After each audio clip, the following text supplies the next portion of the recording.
ಬಹಳ ಬೇಸರ ಉಂಟಾಯಿತು ಅಲರ್ಕನಿಗೆ. ನನ್ನವರೇ ನನಗೆ ಈ ರೀತಿ ಮೋಸ ಮಾಡಿದ್ರಲ್ವಾ ಅಂತ ಹೇಳಿ ಬೇಸರದಿಂದ ಅವನಮ್ಮ ಅವನಿಗೆ, ಅದೇ ಮದಾಲಸ, ಒಂದು ಉಂಗುರವನ್ನು ಕೊಟ್ಟು ಹೋಗಿದ್ಲು. ಕಷ್ಟ ಕಾಲದಲ್ಲಿ ಆ ಉಂಗುರವನ್ನು ಬಿಚ್ಚಿ ಅದರಲ್ಲೊಂದು ಸಂದೇಶ ಇದೆ ನೋಡು ಅಂತ. ಅದನ್ನು ಬಿಚ್ಚಿ ನೋಡಿದ.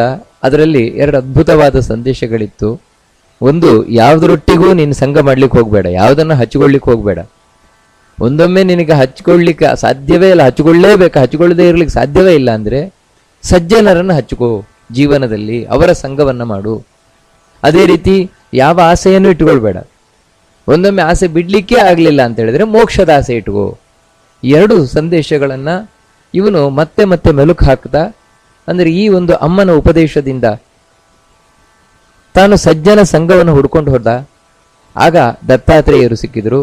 ಆ ದತ್ತಾತ್ರೇಯ ರೂಪಿ ಭಗವಂತ ಏನಿದ್ದಾನೆ ಅವನ ಬಳಿ ತನ್ನ ದುಃಖವನ್ನು ಹೇಳಿಕೊಂಡಾಗ ದತ್ತಾತ್ರೇಯ ಒಂದೇ ಒಂದು ಒಗಟಿನ ಹಾಗೆ ಪ್ರಶ್ನೆ ಮಾಡಿದ, ನೀನ್ ಯಾರು, ದುಃಖ ಯಾರು, ಇದೆಲ್ಲ ಪ್ರಶ್ನೆ ಮಾಡಿದ. ಅದರ ಬಗ್ಗೆ ತಾನು ಕುಲಂಕುಷವಾಗಿ, ಯಾಕಂದ್ರೆ ದತ್ತಾತ್ರೇಯ ಹುಚ್ಚನ ಹಾಗೆ ಪ್ರಶ್ನೆ ಮಾಡಿದರೂ ಕೂಡ ಅದು ಹುಚ್ಚನ ಮಾತಾಗಿರಲ್ಲ, ಅದು ಅರ್ಥಪೂರ್ಣವಾದ ಮಾತಾಗಿರುತ್ತದೆ. ಅದಕ್ಕೋಸ್ಕರ ಮತ್ತೆ ಮತ್ತೆ ಮತ್ತೆ ಅದನ್ನು ಮೆಲುಕು ಹಾಕಿದಾಗ ಅಲರ್ಕನಿಗೆ ನಿಜವಾದ ಸಂಗತಿ ಗೊತ್ತಾಯಿತು. ಓ, ದುಃಖ ಅನ್ನುವಂಥದ್ದು ನನ್ನೊಳಗಿಲ್ಲ, ದುಃಖ ನನ್ನದಲ್ಲ, ನಾನು ದುಃಖ ಅಂತ ಮಾಡಿಕೊಂಡಿರುವಂತಹದ್ದು ಅಂತ ತಾನು ಚೆನ್ನಾಗಿ ಮನವರಿಕೆ ಮಾಡಿಕೊಂಡ. ಮನವರಿಕೆಯನ್ನು ಮಾಡಿಕೊಂಡು ಮತ್ತೆ ಸೀದಾ ತಾನು ದತ್ತಾತ್ರೇಯನ ಬಳಿ ಬಂದ. ದತ್ತಾತ್ರೇಯನ ಬಳಿ ಬಂದು ಅಲರ್ಕ ಹೇಳ್ತಾನೆ, ಭಗವನ್ ತ್ವತ್ಪ್ರಸಾದೇನ ಮಮಾವಿರ್ಭೂತಮುತ್ತಮಂ ಜ್ಞಾನಂ ಪ್ರಧಾನ ಚಿಚ್ಛಕ್ತಿ ವಿವೇಕ ಕರ ಮೀದೃಶಂ ಅಂತ ಹೇಳ್ತಾನೆ. ಸ್ವಾಮಿ, ನಿಮ್ಮ ಅನುಗ್ರಹದಿಂದ ನನಗೆ ಚೆನ್ನಾಗಿ ಅರ್ಥ ಆಗಿದೆ. ನೀವೇನು ಪ್ರಶ್ನೆ ಕೇಳಿದಿರಿ, ನೀನ್ ಯಾರು, ದುಃಖ ಯಾವುದು, ಇದೆಲ್ಲ ಪ್ರಶ್ನೆ ಕೇಳಿದಿರಲ್ವಾ, ಅದರ ಉತ್ತರ ನನಗಿವತ್ತು ಚೆನ್ನಾಗಿ ಗೊತ್ತಾಗಿದೆ ಅಂತ ಹೇಳ್ತಾನೆ. ಬಹಳ ಚೆನ್ನಾಗಿ ನನಗಿವತ್ತು ಅರ್ಥ ಆಗಿದೆ ಅಂತ ಹೇಳ್ತಾ ಅವನು ಹೇಳ್ತಾನೆ,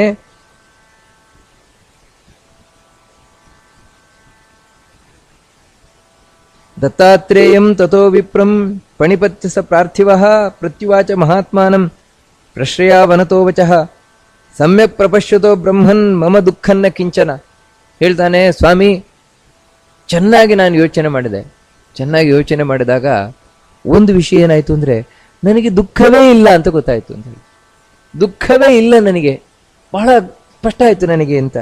ಹೇಗೆ ಅಂತ ಹೇಳಿದ್ರೆ, ಅಸಮ್ಯಕ್ ದರ್ಶಿನೋ ಮಗ್ನಾಹ ಸರ್ವದೇವ ಅಸುಖಾರಣವೇ. ನಿಜವಾಗ್ಲೂ ಕೂಡ ಈ ದುಃಖ ಅನ್ನುವುದಿದೆಯಲ್ವಾ, ಬರೀ ದುಃಖ ಅಂತಲ್ಲ, ಕೆಲವರಂತೂ ದುಃಖ ಸಾಗರದಲ್ಲೇ ಮುಳುಗಿ ಬಿಡ್ತಾರೆ. ಎಲ್ಲ ಯಾವಾಗ ನೋಡಿದ್ರು ದುಃಖ ದುಃಖ ದುಃಖ ದುಃಖ, ಅಳತಾನೇ ಇರುವುದು. ಮನಸ್ಸಿನಲ್ಲಿ ಯಾವಾಗಲೂ ಡಿಪ್ರೆಷನ್ನೇ. ಇದಕ್ಕೇನು ಕಾರಣ? ಬಹಳ ಸುಂದರವಾಗಿ ಹೇಳ್ತಾನೆ, ಅವರು ಜಗತ್ತನ್ನು ಸರಿಯಾಗಿ ನೋಡ್ತಾನೆ ಇಲ್ಲ. ಅವರು ಅಸಮ್ಯಕ್ ದರ್ಶನ, ಜಗತ್ತನ್ನು ಸರಿಯಾಗಿ ನೋಡ್ತಾ ಇಲ್ಲ. ಅವರು ತಪ್ಪಾಗಿ ನೋಡ್ತಾ ಇದ್ದಾರೆ. ಅವರು ಆ ರೀತಿ ತಪ್ಪಾಗಿ ಜಗತ್ತನ್ನು ನೋಡ್ತಾ ಇರುವುದರಿಂದಾಗಿ ಅವರು ದುಃಖ ಪಡ್ತಾ ಇದ್ದಾರೆ, ದುಃಖದ ಸಾಗರದಲ್ಲಿ ಮುಳುಗುತ್ತಾ ಇದ್ದಾರೆ. ನಾನು ಇಲ್ಲಿವರೆಗೆ ಹಾಗೆ ನೋಡ್ತಾ ಇದ್ದೆ, ಜಗತ್ತನ್ನು ಇಲ್ಲಿವರೆಗೆ ತಪ್ಪಾಗೆ ನೋಡ್ತಾ ಇದ್ದೆ, ಸರಿಯಾಗಿ ನೋಡ್ಲೇ ಇಲ್ಲ. ನೀವು ಹೇಳಿದ್ರಲ್ವ ದತ್ತಾತ್ರೇಯರೇ, ನಿಮ್ಮ ಮಾತಿನ ಮೇಲೆ ನಾನು ಚೆನ್ನಾಗಿ ಯೋಚನೆ ಮಾಡಿದೆ, ಆಗ ನನಗೆ ಸರಿಯಾದ ದೃಷ್ಟಿ ಬಂತು. ಸರಿಯಾದ ದೃಷ್ಟಿಯಿಂದ ಜಗತ್ತನ್ನು ನೋಡಿದೆ. ಬಹಳ ಆಶ್ಚರ್ಯ ಏನಂತ ಹೇಳಿದ್ರೆ, ಅದರಿಂದ ನನಗೆ ಗೊತ್ತಾಯಿತು ದುಃಖ ಅನ್ನೋದು ನನಗೆ ಇಲ್ವೇ ಇಲ್ಲ ಅಂತ ಗೊತ್ತಾಯಿತು ಅಂತ ಹೇಳ್ತಾರೆ. ಹೇಗೆ ಅಂತ ಹೇಳಿದ್ರೆ ಅದನ್ನು ಹೇಳ್ತಾನೆ, ಯಸ್ಮಿನ್ ಮಮತ್ವೇನ ಬುದ್ಧಿ ಪುಂಸಃ ಪ್ರಜಾಯತೆ ತತಸ್ತತ ಸಮಾದಾಯ ದುಃಖಾನ್ಯೇವ ಪ್ರಯಚ್ಛತಿ. ಬಹಳ ಸುಂದರವಾದ ಮಾತಿದು, ಮನೋವೈಜ್ಞಾನಿಕವಾದಂತಹ ಮಾತು. ಎಷ್ಟು ಚಂದವಾಗಿ ಹೇಳ್ತಾನೆ ಅಂತ ಹೇಳಿದ್ರೆ, ವಾಸ್ತವಿಕವಾಗಿ ದುಃಖ ಅನ್ನುವುದು ಯಾವ ವಸ್ತುವಿನಲ್ಲೂ ಇಲ್ಲ ಅಂತ ಹೇಳ್ತಾನೆ. ಜಗತ್ತಿನಲ್ಲಿರುವ ಯಾವ ವಸ್ತುವೂ ನಮಗೆ ದುಃಖಕ್ಕೆ ಕಾರಣ ಆಗಿಲ್ಲ. ದುಃಖ ಅನ್ನೋದು ಜಗತ್ತಿನಲ್ಲಿ ಇಲ್ಲವೇ ಇಲ್ಲ. ಬಹಳ ಸುಂದರವಾಗಿ ಹೇಳ್ತಾನೆ. ಮತ್ತೆ ದುಃಖ ಅನ್ನೋದು ಎಲ್ಲಿದೆ? ದುಃಖ ಅನ್ನೋದಿರುವುದು ಕೇವಲ ನನ್ನ ಮನಸ್ಸಿನಲ್ಲಿ. ಅದು ಮನಸ್ಸಿನ ಸಂಪೂರ್ಣ ಎಲ್ಲ ಕಡೆ ಇದೆ ಅಂತ ಹೇಳ್ತೀರಾ? ಇಲ್ಲ. ಮತ್ತೆ ದುಃಖ ಅಂತಿರುವುದು ಕೇವಲ 2 ಅಕ್ಷರದಲ್ಲಿ ಅಂತ ಹೇಳ್ತಾನೆ. ಈ 2 ಅಕ್ಷರದ ಭಾವನೆ ಏನಿದೆ, ಆ ಭಾವನೆಯೇ ನನ್ನನ್ನು ದುಃಖಕ್ಕೆ ಎಣೆ ಮಾಡ್ತಾ ಇದೆ. ಬಹಳ ಸುಂದರವಾಗಿ ಹೇಳ್ತಾನೆ. ಯಾವ ವಸ್ತುವಿನಲ್ಲಿ, ಜಗತ್ತಿನಲ್ಲಿ ಯಾವ ವಸ್ತುವಿನೊಟ್ಟಿಗೆ ನನಗೆ ಮಮತ್ವ ಬರ್ತದೆ, ನಂದು ಎನ್ನುವ ಭಾವನೆ ಬರ್ತದೆ. ಇದು ನಂದು, ಇದು ನಂದು, ಇದು ನಂದು. ಈ ಎಲ್ಲ ವಸ್ತುಗಳು ನನ್ನದು ಎನ್ನುವ ವಸ್ತುಗಳೇ ನಮಗೆ ದುಃಖ ಕಾರಣ ಅಂದ್ರೆ. ವಾಸ್ತವಿಕವಾಗಿ ಆ ವಸ್ತುವಲ್ಲ, ಯಾಕಂದ್ರೆ ಆ ವಸ್ತುವಿನಲ್ಲಿ ನನ್ನದು ಹೊರಟೋಯ್ತ ಭಾವನೆ, ಮಮತ್ವ ಹೊರಟೋಯ್ತ, ಆಮೇಲೆ ಅದು ದುಃಖ ಕಾರಣ ಅಲ್ಲ ನನಗೆ. ಎಲ್ಲಿವರೆಗೆ ನನ್ನದು ಅಂತ ಆ ವಸ್ತುವಿನ ಮೇಲೆ ಇರ್ತದೆ ಅಲ್ಲಿವರೆಗೆ ಅದು ದುಃಖವೇ ನನಗೆ ಉಂಟು ಮಾಡ್ತಾ ಇರ್ತದೆ. ಆ ವಸ್ತು ದುಃಖಕ್ಕೆ ಕಾರಣವಾಗಿರ್ತದೆ ಅಂತ ಬಹಳ ಸುಂದರವಾಗಿ ಹೇಳ್ತಾನೆ. ಯಸ್ಮಿನ್ ಯಸ್ಮಿನ್ ಮಮತ್ವೇನ ಬುದ್ಧಿ ಪುಂಸಾ ಪ್ರಜಾಯತೆ ತತಸ್ತತ ಸಮಾದಾಯ ದುಃಖಾನ್ನೇವ ಪ್ರಯಚ್ಛತೆ. ದುಃಖವನ್ನೇ ತಂದುಕೊಡ್ತದೆ ಅದು, ಇನ್ನೇನು ಅಲ್ಲ. ಇವಾಗ ಈ ದೇಹದಲ್ಲಷ್ಟೇ, ಈ ದೇಹಕ್ಕೆ ಕೈಗೆ ಗಾಯ ಆದ್ರೆ, ಕಾಲಿಗೆ ಗಾಯ ಆದ್ರೆ ನನಗೆ ಯಾಕೆ ನೋವು ಅಂದ್ರೆ ನನ್ನ ದೇಹ ಅಂತ, ಈ ನನ್ನ ಅಂತ ಹೇಳುದೇನಿದೆ, ಈ ನನ್ನದೇ ಅನ್ನುವುದೇ ನನಗೆ ದುಃಖ ತಂದು ಕೊಡ್ತಾ ಇದೆ ಹೊರತು ದೇಹ ಅಲ್ಲ. ಬರೀ ದೇಹ ನನಗೆ ದುಃಖ ತಂದು ಕೊಡ್ತಾ ಇಲ್ಲ, ನನ್ನ ಅಂತ ಅದ್ರೊಟ್ಟಿಗೆ ಸೇರಿದೆಯಲ್ವಾ, ಅದು ನನಗೆ ದುಃಖ ತಂದು ಕೊಡ್ತಾ ಇರೋದು. ನನ್ನ ದೇಹ ನನ್ನ ಅನ್ನತು ಬೆಳಿತಾ ಬೆಳಿತಾ ಬೆಳಿತಾ ಇವನು ಹೇಗೆ ಬೆಳಿತಾ ಹೋಗ್ತಾನೋ ಹಾಗೆ ಇವನು ಒಳಗಿರುವಂತಹ ಈ ನನ್ನ ಅನ್ನುವುದು ಬೆಳಿತಾ ಬೆಳಿತಾ ಬೆಳಿತಾ ಹೋಗ್ತದೆ. ಅಂದ್ರೆ ಅದರ ವ್ಯಾಪ್ತಿ ಹೆಚ್ಚಾಗ್ತಾ ಹೋಗ್ತದೆ, ನೆಟ್ವರ್ಕ್ ಹೆಚ್ಚಾಗ್ತಾ ಹೋಗ್ತದೆ. ಎಲ್ಲದನ್ನು ನಂದು ನಂದು, ಅದು ನಂದು, ಇದು ನಂದು, ರೀತಿ ಹಚ್ಚಿಕೊಂಡು ಹಚ್ಚಿಕೊಂಡು ಹಚ್ಚಿಕೊಂಡು ಹಚ್ಚಿಕೊಂಡು ಹಚ್ಚಿಕೊಂಡು ಹೋಗ್ತಾನೆ, ಬೆಳಿತಾ ಬೆಳಿತಾ ಹೋಗ್ತದೆ. ಅದಕ್ಕೋಸ್ಕರ ಅಷ್ಟು ಮಾತ್ರ ಅಲ್ಲ, ಅದರ ಮಧ್ಯದಲ್ಲಿ ಇದೊಂದು ದೊಡ್ಡ ಈ ಮಮಕಾರ ಅನ್ನುವಂಥದ್ದು ದೊಡ್ಡ ಮರವಾಗಿ ಬೆಳೀತದೆ. ಆ ಮರದಲ್ಲಿ ಹಣ್ಣುಗಳಾಗ್ತದೆ, ಫಲ ಆಗ್ತದೆ. ಅದನ್ನೇ ಹೇಳ್ತಾರೆ ಏನಂತ ಹೇಳಿದ್ರೆ, ಪುಣ್ಯ ಪುಣ್ಯ ಪುಣ್ಯ ಪುಣ್ಯಾಗ್ರ ಪುಷ್ಪಶ್ಚ, ಪಾಪ ಪುಣ್ಯ. ಅದೇ ಈ ಮಮಕಾರದಿಂದ ಉಂಟಾಗುವಂತಹ ಪುಷ್ಪ, ಪಾಪ ಪುಣ್ಯ. ಏನು ಪಾಪ ಪುಣ್ಯ ಅಂತ ಹೇಳಿದ್ರೆ, ಈ ಮಮಕಾರವನ್ನು ಇಟ್ಟುಕೊಂಡು ಏನ್ ಮಾಡ್ತಾನೆ, ನಂದು, ನನಗೋಸ್ಕರ, ನನ್ನವರಿಗೋಸ್ಕರ ಏನೋ ಪುಣ್ಯಕರ್ಮ ಮಾಡ್ತಾನೆ, ದೇವಸ್ಥಾನಕ್ಕೆ ಹೋಗ್ತಾನೆ, ಅಲ್ಲಿಗೆ ಹೋಗ್ತಾನೆ, ಎಲ್ಲಿಗೆ ಹೋದ್ರು ಕೂಡ ಮಾಡುವುದೇನಂತ ಹೇಳಿದ್ರೆ, ಅಯ್ಯೋ ನನ್ನವರಿಗೆ ಒಳ್ಳೇದು ಮಾಡು, ನನ್ನವರಿಗೆ ಈ ರೀತಿ ಪುಣ್ಯಕರ್ಮವನ್ನ ಮಾಡುವುದು. ನನ್ನವರು ನನ್ನವರು ನನ್ನವರು ಅಂತ ಇಟ್ಟುಕೊಂಡೆ ನನ್ನ ನನ್ನ ನನ್ನ ನಿಂತ್ಕೊಂಡೆ ಪುಣ್ಯಕರ್ಮ ಮಾಡುದು. ಅಷ್ಟು ಮಾತ್ರ ಅಲ್ಲ, ನನ್ನ ನನ್ನ ನನ್ನ ನನ್ನ ಅಂತ ಇಟ್ಟುಕೊಂಡೆ ಪಾಪಕರ್ಮ ಮಾಡುದು. ಇವಾಗ ಇನ್ನೊಬ್ಬರನ್ನ ದರೋಡೆ ಮಾಡುವುದಿರ್ಬೋದು, ಕೊಲೆ ಮಾಡುವುದಿರ್ಬೋದು, ಸುಲಿಗೆ ಮಾಡುವುದಿರ್ಬೋದು, ಅಥವಾ ಅಧರ್ಮವನ್ನ ಮಾಡುವುದಿರ್ಬೋದು. ಯಾರಿಗೆ? ನನ್ನವರನ್ನು ಹೊಟ್ಟೆ ತುಂಬಬೇಕು, ನನ್ನವರಿಗೋಸ್ಕರ, ನನ್ನವರ ಹೊಟ್ಟೆ ತುಂಬಿಸ್ಲಿಕ್ಕೋಸ್ಕರ. ಈ ರೀತಿ ಪುಣ್ಯಕರ್ಮವನ್ನು ನನ್ನವರಿಗೋಸ್ಕರ ಮಾಡ್ತಾನೆ, ಪಾಪಕರ್ಮವನ್ನು ನನಗೋಸ್ಕರ ಮಾಡ್ತಾನೆ. ಇದೇ ಈ ಮರದಲ್ಲಿ, ಮಮಕಾರದ ಮರದಲ್ಲಿ ಕಾಣ್ತಾ ಇರುವ ಪುಷ್ಪ. ಅಂದ್ರೆ ಅರ್ಥ ಏನು ಅಂತ ಹೇಳಿದ್ರೆ, ಮಮಕಾರ ಅನ್ನುವಂತಹದ್ದು ಈ ವ್ಯಕ್ತಿಯಲ್ಲಿ ತುಂಬಿರುವಂತಹ ಮಮಕಾರ ಅನ್ನುವಂತಹದ್ದು ಮರ ಆಗುವ ಮಟ್ಟಿಗೆ ಬಂದು ಈಗ ಫಲ ಪುಷ್ಪವಾಗಿ ಕಾಣಿಸ್ತಾ ಇದೆ. ಅಂದ್ರೆ ಯಾರು ಬರೀ ಇದರಲ್ಲೇ ಇರ್ತಾರೆ, ಬರೀ ಪುಣ್ಯ ಮಾಡಿದ್ರು ಕೂಡ ಅಯ್ಯೋ ನಮ್ಮವರಿಗೋಸ್ಕರ ನಮ್ಮವರಿಗೋಸ್ಕರ ನಮ್ಮಗೋಸ್ಕರ, ಪಾಪ ಮಾಡಿದ್ರು ಕೂಡ ನಮ್ಮವರಿಗೋಸ್ಕರ, ಅವರಲ್ಲಿ ಏನ್ ತಿಳ್ಕೊಳ್ಬೇಕಾದಂದ್ರೆ ಈ ಮರ ಫಲ ಪುಣ್ಯ ಇದು ಪುಷ್ಪ ಆಗಿದೆ, ಮಮಕಾರದ ಮರ ಅಂತ. ಅಷ್ಟು ಮಾತ್ರ ಅಲ್ಲ, ಫಲ ಆಗ್ತದಂತೆ. ಏನು ಫಲ ಅಂತ ಹೇಳಿದ್ರೆ, ಸುಖ ದುಃಖ ಫಲಪ್ರದ, ಸುಖ ದುಃಖಗಳೇ ಫಲ. ಈ ಮಮಕಾರದ ಮರ ಬೆಳೆದು ಪುಷ್ಪ ಆಗಿ ಅದರಲ್ಲಿ ಆಗ್ತಾ ಇರುವಂತಹ ಫಲವೇ ಸುಖ ದುಃಖಗಳು. ನನ್ನವರಿಗೋಸ್ಕರ ಮಾಡಿದ ಆ ನನ್ನವರು ಸೇರಿದಾಗ ಸುಖ, ಅಯ್ಯೋ ನನ್ನವರು ದೂರ ಹೋದ್ರು ದುಃಖ. ಇಷ್ಟೇ, ನನ್ನವರಿಂದಲೇ ಸುಖ ದುಃಖ ಉಂಟಾಗ್ತಾ ಇರುವುದು, ನನ್ನ ನನ್ನ ನನ್ನ ಅನ್ನುವುದೇ. ಇಷ್ಟ ಹೇಳ್ತಾರೆ. ಆದರೆ ಈ ಒಂದು ಮರ ಏನಿದೆ, ಈ ಮರ ಒಂದು ದಾರಿಗೆ ಅಡ್ಡವಾಗಿ ಬೆಳೆದು ನಿಂತು ಬಿಟ್ಟಿದೆ ಅಂತ ಹೇಳ್ತಾರೆ. ಅದು ಮಾತ್ರ ಇವನು ಅರ್ಥ ಮಾಡ್ಕೊಳ್ತಾ ಇಲ್ಲ. ಅಪವರ್ಗ ಪಥವ್ಯಾಪಿ, ಯಾವ ಒಂದು ಮಾರ್ಗಕ್ಕೆ ಅಡ್ಡವಾಗಿ ನಿಂತಿದೆ ಅಂತ ಹೇಳಿದ್ರೆ, ಆ ವ್ಯಕ್ತಿಯ, ಯಾವ ವ್ಯಕ್ತಿಯಲ್ಲಿ ಆ ಮಮಕಾರದ ಮರ ಬೆಳೆದಿದೆಯೋ ಅವನಿಗೆ, ಅವನ ಮೋಕ್ಷದ ದಾರಿಗೆ ಅಡ್ಡವಾಗಿ ಬೆಳ್ಕೊಂಡು ನಿಂತ್ಬಿಟ್ಟಿದೆ ಅಂತ ಈ ಮರ. ಅಂದ್ರೆ ಅವನು ಎಲ್ಲ ದುಃಖವನ್ನ ಕಳ್ಕೊಂಡು ನಿಜವಾದ ಸುಖವನ್ನ ಪಡೆಯಲಿಕ್ಕೆ ಅಡ್ಡವಾಗಿ ನಿಂತಿರುವಂತಹದ್ದೇ ಈ ಮರ. ಅದು ಎಲ್ಲ ಕಡೆ ವ್ಯಾಪಿಸಿಕೊಂಡು ಬೆಳೆದು ಬಿಟ್ಟಿದೆ. ಅಷ್ಟು ಮಾತ್ರ ಅಲ್ಲ, ಮೂಢ ಸಂಪರ್ಕ ಸೇಚನ, ಈ ಮರಕ್ಕೆ ಮತ್ತೆ ನೀರು ಬೇರೆ ಬೀಳ್ತಾ ಇದೆ, ನೀರು ಬಿದ್ದು ಇನ್ನೂ ಚೆನ್ನಾಗಿ ಬೆಳೀತಾ ಇದೆ. ಯಾವುದು ಅಂದ್ರೆ ಮೂರ್ಖರ ಸಹವಾಸ. ಇಂಥ ಯಾರು ಮೂರ್ಖರಿದ್ದಾರೆ, ನನ್ನವರು ನನ್ನವರು ಅಂದ್ರೆ ಹಚ್ಚಿಕೊಳ್ಳುವವರು, ಈ ಹಚ್ಚಿಕೊಂಡಿರುವವರದ್ದೇ ಸಹವಾಸ ಹೊರತು ಸಜ್ಜನ ಸಹವಾಸ ಇಲ್ಲ. ಇಂಥವ್ರು ಮೂರ್ಖರು. ಮೂರ್ಖರು ಅಂದ್ರೆ ಸಂಸಾರದಲ್ಲಿ ಬಿದ್ದಿರುವುದಂದ್ರೆ ಇದೆ, ನನ್ನವರು ನನ್ನವರು ನನ್ನವರು ಅಂತ ಸಿಕ್ಕಾಪಟ್ಟೆ ಹಚ್ಚಿಕೊಂಡಿರುವುದು, ಅವರಿಗೋಸ್ಕರವೇ ತಲೆ ಕೆಡಿಸ್ಕೊಳ್ಳುವುದು, ಅವರಿಗೋಸ್ಕರವೇ ಅಳ್ತಾ ಇರುವುದು, ಅವರದ್ದೇ ಯೋಚನೆ ಮಾಡ್ತಾ ಇರುವುದು, ಅವರಿಗೋಸ್ಕರವೇ ಜೀವನ ಸವಿಸುವುದು.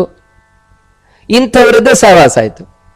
ಅದರಿಂದ ಏನಾಯ್ತು ಅಂದ್ರೆ, ಈ ಒಳಗಿರುವಂತಹ ನನ್ನೊಳಗಿರುವ ಮಮಕಾರ ಇನ್ನೂ ಹೆಚ್ಚಾಗ್ತಾನೆ ಹೋಯ್ತು, ಅವರದ್ದು ಕಮ್ಮಿ ಆಗಾಗಬೇಕು.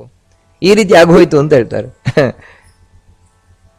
ವಿಧಿತ್ಸ ಭೃಂಗ ಮಾಲಾಢ್ಯ ಅಕೃತ ಜ್ಞಾನ ಮಹಾತರುಹು. ಇನ್ನೇನ್ ಮಾಡ್ತದೆ ಅಂತ ಹೇಳಿದ್ರೆ, ಇದು ಆಸೆಯನ್ನ ಇನ್ನೂ ಹೆಚ್ಚು ಮಾಡ್ತಾ ಹೋಗ್ತದೆ. ನನ್ನವರ ಬಗ್ಗೆ ಆಸೆ ಇನ್ನೂ ಹೆಚ್ಚಾಗ್ತಾ ಹೋಗ್ತದೆ. ನನ್ನ ನನ್ನ ಅಂತ ಇದ್ದಷ್ಟು ಕೂಡ ನನ್ನವರ ಬಗ್ಗೆ ಆಸೆ ಇನ್ನೂ ಹೆಚ್ಚು. ಅಯ್ಯೋ, ನನ್ನವರೊಟ್ಟಿಗಿರ್ಬೇಕು, ನಾನು ನನ್ನದು ಬೇಕು, ಈ ಆಸೆ ಹೆಚ್ಚು ಮಾಡ್ತಾ ಮಾಡ್ತಾ ಮಾಡ್ತಾ ಮನುಷ್ಯನನ್ನ ಅಜ್ಞಾನದಲ್ಲಿ ಬೀಳಿಸಿ ಬಿಡುತ್ತದೆ. ಸಂಸಾರಾಧ್ವ ಪರಿಶ್ರಾಂತ ಏತಚ್ಛಾಯಾಂ ಸಮಾಶ್ರಿತಃ. ಈ ಸಂಸಾರ ಏನಿದೆ, ಸಂಸಾರದಲ್ಲಿ ಸುಸ್ತಾಗಿ ಯಾರು ಈ ಮರದ ಛಾಯೆಯನ್ನ ನೆರಳನ್ನ ಆಶ್ರಯಿಸ್ತಾರೆ, ಸುಸ್ತಾಯ್ತಪ್ಪ, ಈ ಮಮಕಾರದ ಮರ ಇದೆಯಲ್ವಾ, ಅದರಡಿ ಕೂತ್ಕೊಳ್ಳೋಣ ಅಂತ ಕೂತ್ರೆ, ಅಂದ್ರೆ ನನ್ನವರು ಅಂತಿದ್ದಾರಲ್ವಾ, ನನ್ನವರು, ನಂದು ನಂದು ನಂದು ಅಂತೇನಿದೆ, ನಂದು ನನ್ನವರು, ಇವರನ್ನ ಆಶ್ರಯ ಪಡೆಯೋಣಪ್ಪ ಅಂತ ಹೇಳಿ ನನ್ನವರು ಅಂತ ಅವರ ಬಳಿ ಹೋದ್ರೆ ಸಿಗುವಂತದ್ದೇನಿದೆ, ನಿಜವಾಗ್ಲೂ ನೆರಳು ಸಿಗೋಲ್ಲ. ಮತ್ತೆ ಸಿಗುವಂತದಷ್ಟೇ ಭ್ರಾಂತಿ ಜ್ಞಾನ ಸುಖಾಧೀನ ತೇಷಾಂ ಆತ್ಯಾಂತಿಕಂ ಸುಖ ಕುತಃ ಅಂತ ಹೇಳ್ತಾರೆ. ಕೇವಲ ಭ್ರಾಂತಿ ಜ್ಞಾನದಿಂದ ಬರುವ ಸುಖವೇ, ನಿಜವಾದ ಜ್ಞಾನ ಸುಖ ಇಲ್ಲ ಅಲ್ಲಿ. ಮತ್ತೇನೆಂದ್ರೆ ಸುಖದ ಭ್ರಮೆ ಅಷ್ಟೇ, ಇನ್ನೇನು ಇಲ್ಲ. ಸುಖದ ಭ್ರಮೆ, ನಾನು ಸುಖ ಪಡ್ತಾ ಇದ್ದೇನೆ, ನನ್ನವರೊಟ್ಟಿಗಿದ್ದು ನಾನು ಸುಖ ಪಡ್ತಾ ಇದ್ದೇನೆ ಅಂತ. ಇದು ಭ್ರಾಂತಿ, ಇದು ಭ್ರಮೆ. ಅಲ್ರಿ ಯಾಕ್ರಿ ಭ್ರಮೆ ಅಂತ ಹೇಳ್ಬೋದು. ಯಾಕಂತ ಹೇಳಿದ್ರೆ ತಾತ್ಕಾಲಿಕವಾದ ಸುಖ ಏನಿದೆ ಅದನ್ನು ಯಾವತ್ತೂ ಸುಖ ಅಂತ ಕರೆಯೋಲ್ಲ. ಈ ಸುಖ ಏನಿದೆ, ಇವಾಗ ನನ್ನವರು ಅಂತ ಏನಿದ್ದಾರೆ, ಈ ನನ್ನವರೊಟ್ಟಿಗಿದ್ದು ನಾನಿವತ್ತು ಪಡ್ತಾ ಇರುವಂತಹ ಸುಖ ಏನಿದೆ ಅದು ನಿಜವಾದ ಸುಖ ಅಲ್ಲ.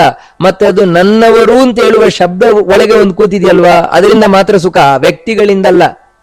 ಆ ಯಾವ ವ್ಯಕ್ತಿಗಳಿಂದಲೂ ಸುಖ ಸಿಗ್ತಾ ಇರುವುದಲ್ಲ. ಮತ್ತೆ ನನ್ನವರು ಎನ್ನುವ ಭಾವನೆ ಅಷ್ಟೇ ನನಗೆ ಸುಖ ಕೊಡ್ತಾ ಇರುವುದು. ಇದು ತಾತ್ಕಾಲಿಕ. ಯಾಕಂದ್ರೆ ಈ ಭಾವನೆ ನಾಳೆ ಹೊರಟೋಯ್ತು ಅಂತ ಹೇಳಿದ್ರೆ, ನನ್ನವರು ಎನ್ನುವ ಭಾವನೆ ಹೊರಟೋಯ್ತು ಅಂತ ಹೇಳಿದ್ರೆ, ನಂತರ ಆ ಯಾವ ವ್ಯಕ್ತಿಗಳಿಂದಲೂ ಸುಖ ಇಲ್ಲ, ಆ ಮನೆಯಿಂದಲೂ ಸುಖ ಇಲ್ಲ, ವಸ್ತುವಿನಿಂದಲೂ ಸುಖ ಇಲ್ಲ. ನನ್ನವರು ಅಂತ ಎಲ್ಲಿವರೆಗಿದೆ ಅಲ್ಲಿವರೆಗೆ ಮಾತ್ರ. ಇದು ಭ್ರಾಂತಿ. ಇದು ನನ್ನವರು.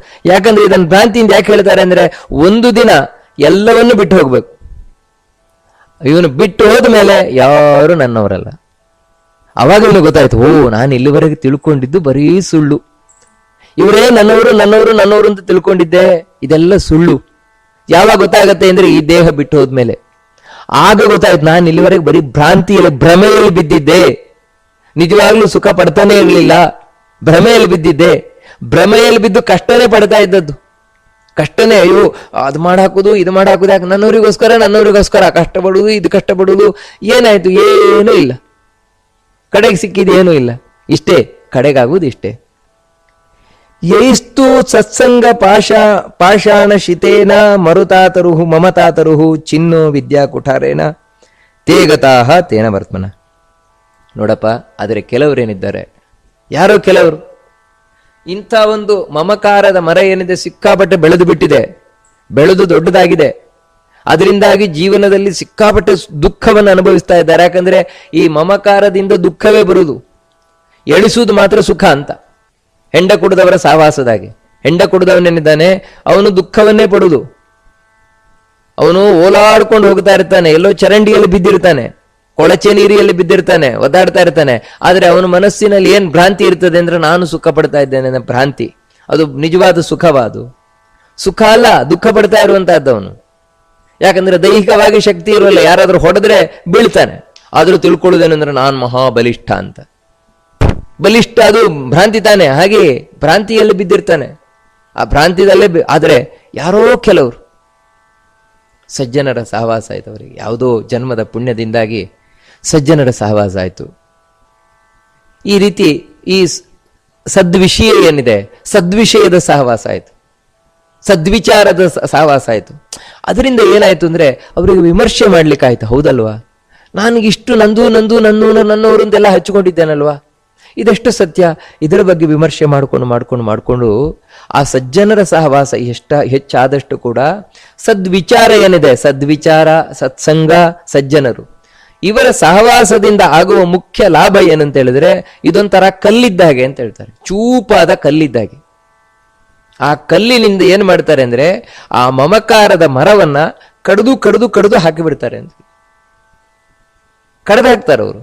ಅದಕ್ಕೋಸ್ಕರ ಈ ಸಜ್ಜನರ ಸಹವಾಸ ಅನ್ನುವಂತಹದ್ದೇನಿದೆ, ಆ ಸಜ್ಜನರ ಸಹವಾಸದಿಂದ ಆಗುವ ಮುಖ್ಯ ಪ್ರಯೋಜನ ಏನು ಅಂತ ಹೇಳಿದ್ರೆ, ನನ್ನ ಒಳಗೆ ಕೂತಿರುವಂತಹ ಈ ನಂದು ನನ್ನ ಅಂತ ಏನು ಹೇಳ್ತಾ ಇದ್ದೇವೆ, ಈ ನನ್ನ ಎನ್ನುವಂತಹ ಮಮಕಾರದ ವ್ಯಾಪ್ತಿ, ನೆಟ್ವರ್ಕ್ ಕಮ್ಮಿ ಆಗ್ತಾ ಬರ್ತದೆ. ಕಮ್ಮಿ ಆಗ್ತಾ ಬಹಳ ಕಮ್ಮಿ ಆಗ್ತಾ ಬರ್ತದೆ, ಬಹಳ ಕಮ್ಮಿ ಆಗ್ತಾ ಬರ್ತದೆ. ಕಡೆಗೆ ಮಮಕಾರವನ್ನ ಬಿಡ್ಲಿಕ್ಕೆ ಅವನಿಗೆ ಸಾಧ್ಯವಾಗ್ತದೆ. ಇದರಿಂದ ಇನ್ನೂ ಒಂದು ಸೂಚನೆ ದತ್ತಾತ್ರೇಯ ಹೇಳಿದಾಗಾಯ್ತು. ಸಜ್ಜನರು ಅಂದ್ರೆ ಯಾರು? ನಿಜವಾಗ್ಲೂ ಸಜ್ಜನರು ಅಂತ ಹೇಳಿದ್ರೆ ಜಗತ್ತಿನ ನಾವೇನ್ ತಿಳ್ಕೊಳ್ತೇವೆ ಅಂದ್ರೆ ಅವರು ಸಜ್ಜನರು, ಅವರು ಒಳ್ಳೆಯವರು, ಇವರು ಒಳ್ಳೆಯವರು, ಇನ್ನೊಬ್ರು ಒಳ್ಳೆಯವರು, ಮತ್ತೊಬ್ರು ಒಳ್ಳೆಯವರು, ದೇವಸ್ಥಾನಕ್ಕೆ ಹೋಗೋರೆಲ್ಲ ಒಳ್ಳೆಯವರು, ನಮಗೆ ಅದು ಕೊಡೋರು ಒಳ್ಳೆಯವರು. ಇದು ಯಾರು ಅಲ್ಲ. ಸಜ್ಜನರು ಅಂದ್ರೆ ಯಾರು ನಮ್ಮ ದುಃಖವನ್ನ ಹೋಗಲಾಡಿಸ್ತಾರೆ ಅವರು ಸಜ್ಜನರು. ಹೇಗೆ ದುಃಖ ಹೋಗಲಾಡಿಸ್ತಾರೆ? ಇನ್ನು ಹೇಗೂ ಅಲ್ಲ, ಈ ಮಮಕಾರವನ್ನ ತೆಗೆಯುವ ಮೂಲಕ. ನಮ್ಮೊಳಗೆ ಕೂತಿರುವ ಈ ಮಮಕಾರ ಏನಿದೆ, ನಂದು ನಂದು ನಂದು ಅಂತ, ಇದನ್ನ ಯಾರು ನಮ್ಮಿಂದ ದೂರ ಮಾಡ್ತಾರೆ, ಅದು ದೂರ ಆಯ್ತಾ, ದುಃಖ ದೂರ ಆಯ್ತು, ಅವರೇ ಸಜ್ಜನರು. ಅಂತಹ ಸಜ್ಜನರ ಇವಾಗ ಯಾವ ರೀತಿ ದತ್ತಾತ್ರೇಯನ ಸಹವಾಸದಿಂದ ಅಲರ್ಕನ ದುಃಖ ದೂರ ಆಗ್ಬಿಡ್ತು ನೋಡಿ. ಅದಕ್ಕೆ ಸಜ್ಜನ ಅಂತ ದತ್ತಾತ್ರೇಯನನ್ನ ಕರೆದದ್ದು. ಅವನ ಸಹವಾಸದ ಒಂದೇ ಒಂದು ಪ್ರಶ್ನೆ, ಅಲರ್ಕನಲ್ಲಿ ಏನು ಬದಲಾವಣೆ ಉಂಟಾಗ್ಬಿಡ್ತು, ಅವನ ಜೀವನದ ಟರ್ನಿಂಗ್ ಪಾಯಿಂಟ್ ಆಗ್ಬಿಡುತ್ತೆ, ಅದು ಸಂಪೂರ್ಣ ಬದಲಾಗ್ಬಿಟ್ಟ. ಹಾಗೆ ಸಜ್ಜನರ ಸಹವಾಸದಿಂದ ನಮ್ಮ ಜೀವನವೇ ಬದಲಾಗ್ಬಿಡುತ್ತದೆ. ನಂದು ನಂದು, ನನ್ನವರು ನನ್ನವರು ನನ್ನವರು ಅಂತ ಅವರಿಗೋಸ್ಕರ ಏನ್ ಮಾಡ್ತಾ ಇದ್ದ ಅದನ್ನೆಲ್ಲ ಬಿಡ್ತಾನೆ. ತನ್ನ ಕರ್ತವ್ಯವನ್ನ ಮಾತ್ರ ಮಾಡ್ತಾನಷ್ಟೇ. ದೇವರ ಪ್ರೀತಿಗೆ ಏನ್ ಮಾಡಬೇಕು ಕರ್ತವ್ಯ ಅಷ್ಟನ್ನ ಮಾತ್ರ ಮಾಡ್ತಾನಷ್ಟೆ. ಅದಕ್ಕಿಂತ ಹೆಚ್ಚು ನನ್ನವರು ಅಂತೂ ಮಾಡ್ಲಿಕ್ಕೆ ಹೋಗುದಿಲ್ಲ. ಅಷ್ಟು ಮಾತ್ರ ಅಲ್ಲ, ನಿಜವಾದ ದಾರಿ ಏನಿದೆ ಆ ದಾರಿಯನ್ನು ಹಿಡಿತಾನೆ. ಯಾಕಂದ್ರೆ ಈ ಮಮಕಾರದ ಮರ ಯಾವಾಗ ತುಂಡಾಯ್ತು ಅವಾಗ ಮೋಕ್ಷದ ದಾರಿ ಸರಿಯಾಯ್ತು. ಅದಕ್ಕೆ ಅಡ್ಡವಾಗಿದ್ದ ಮರ ಬಿತ್ತು ಕೆಳಗೆ. ದಾರಿ ಯಾವುದೇ ಒಂದು ಅಡೆತಡೆ ಇಲ್ಲದೆ ನೇರವಾಯಿತು. ಆ ದಾರಿಯಲ್ಲಿ ಸಾಗಿ ಮೋಕ್ಷವನ್ನು ಪಡಿತಾನೆ, ದೇವರನ್ನ ಪಡಿತಾನೆ. ಆ ದೇವರಿಂದ ಅನುಗ್ರಹದಿಂದ ತನ್ನ ಸುಖವನ್ನ ತಾನು ಪಡಿತಾನೆ ಅಂತ ಬಹಳ ಸುಂದರ